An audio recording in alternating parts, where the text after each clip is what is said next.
Je vous emmène aujourd'hui à Ein-Gedi, à 50 km au sud-est de Jérusalem. Située en face de la mer Morte entre Qumran et Masada, Ein-Gedi est la réserve naturelle préférée des Israéliens.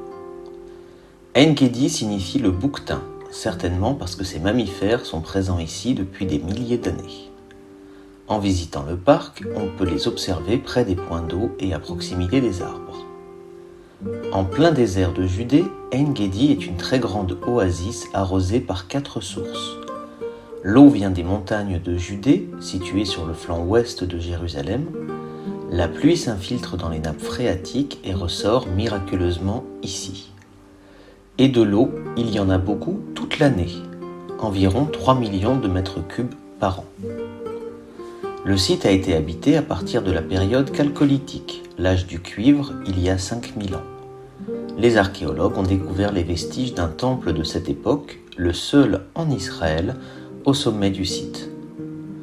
La Bible mentionne plusieurs fois Ein-Gedi comme un lieu fertile et c'est l'endroit où se réfugie le roi David, poursuivi alors par le roi Saül.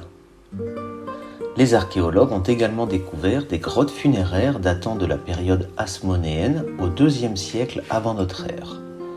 Elles étaient situées en hauteur, creusées dans la roche pour éviter les vols de sépultures, à une époque où les gens étaient fréquemment enterrés avec des biens précieux en or et en argent. Le village d'En-Gedi a atteint son apogée pendant les périodes romaines et byzantines. C'était une ville riche, célèbre pour ses dattes et son parfum rare qui ne pouvait être cultivé que dans quelques sites près de la mer Morte. Une petite synagogue a été construite à cette époque au IIIe siècle. Elle a été plusieurs fois modifiée et agrandie à l'époque byzantine. Elle comportait 2 étages avec un escalier sur son mur nord-ouest et son sol était composé de magnifiques mosaïques. On peut observer des figures géométriques, des pétales de fleurs et des pans. Après un incendie d'origine inconnue au VIe siècle, le site a été abandonné. Ein-Gedi a été déclarée réserve naturelle en 1971 et avec ses 14 km², c'est l'une des plus grandes d'Israël. De par son climat tropical, c'est un lieu unique pour une végétation exceptionnelle en plein désert. On peut observer des acacias, des pommiers de Sodome et des jujubés. L'histoire de Ein-Gedi est très riche, mais le principal attrait du site reste la beauté de ce parc en plein désert. On peut faire de nombreuses randonnées dans le parc, les plus longues nécessitent une bonne condition physique puisqu'elles durent 8 heures aller-retour. On peut alors observer de nombreux bouquetins, mais également des damans.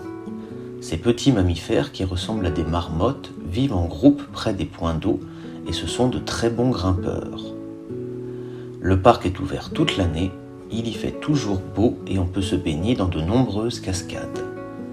Le charme de cette oasis verdoyante au milieu du désert explique l'attrait des millions de visiteurs qui viennent ici chaque année.